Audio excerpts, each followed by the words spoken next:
La 108, c'est la petite citadine de Peugeot et aussi l'entrée de gamme de la marque. C'est la sœur jumelle techniquement de Citroën C1 et Toyota Aygo.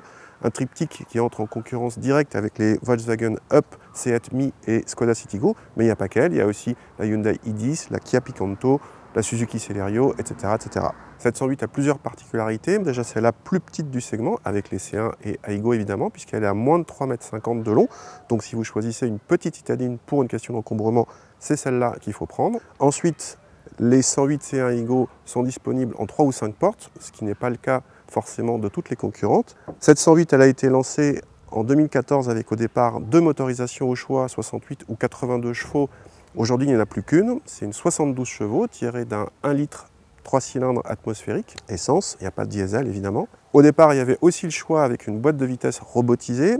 Ce choix n'existe plus, c'est boîte manuelle 5 vitesses obligatoirement. Notre modèle d'essai est une top collection, le top indiquant qu'il y a ce toit ouvrant en toile, qui est ma foi bien agréable, surtout par ce temps-là.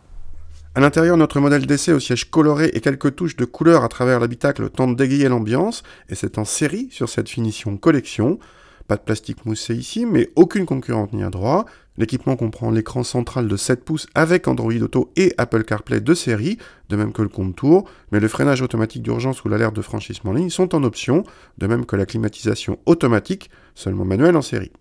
À l'arrière, la 108 paye son faible encombrement par une habitabilité très faible, même dans la catégorie, en tout cas pour l'espace aux jambes.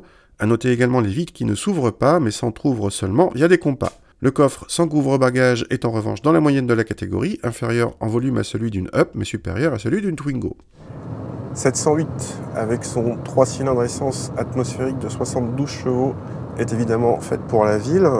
Et en ville, elle suffit largement, évidemment, et heureusement. Malgré tout, comme le moteur est assez creux et qu'en plus, même les premiers rapports sont allongés, n'hésitez pas à faire monter le moteur un petit peu dans les tours avant d'élancer la voiture, notamment si vous êtes en pente. Pour la ville, on apprécie le fait que la voiture soit petite, donc pour se garer facilement, d'autant que la direction bien assistée facilite les manœuvres. On n'est quand même pas au niveau du rayon de braquage record d'une Twingo ou d'une Smart 4 qui tourne beaucoup plus court.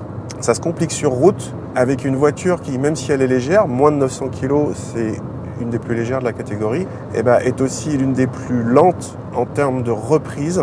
On est à plus de 30 secondes pour passer de 80 à 120 sur le 5e rapport. C'est très long, donc il faut rétrograder en 4e, voire en 3e, puisque la 3e, elle aussi est très longue et sur route, vous pourrez largement dépasser en restant en 3e. Donc il faut manier la boîte. La mauvaise nouvelle, c'est que la commande de boîte est un petit peu accrocheuse. Bon, bref, vous l'avez compris, c'est pas la reine de la route. On apprécie quand même un bon niveau de confort. Et à ce sujet, petite remarque sur le toit en toile qui se révèle particulièrement bruyant quand on est dans quelque chose comme des tunnels, un peu comme un cabriolet, quoi.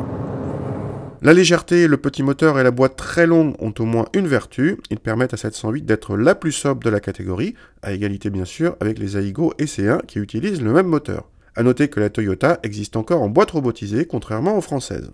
Côté tarif, la 108 démarre à 11 500 € et monte à presque à 18 000 € en version Roland Garros Top, les seules différences venant de l'équipement puisque la motorisation est unique. Notre modèle d'essai s'affiche quant à lui à 16 500 € hors option, dont 1 100 € pour le toit ouvrant en toile, un peu cher pour une voiture de cette taille. Une Sandero est bien plus spacieuse, plus agréable en motorisation et moins chère, mais en contrepartie, plus gloutonne.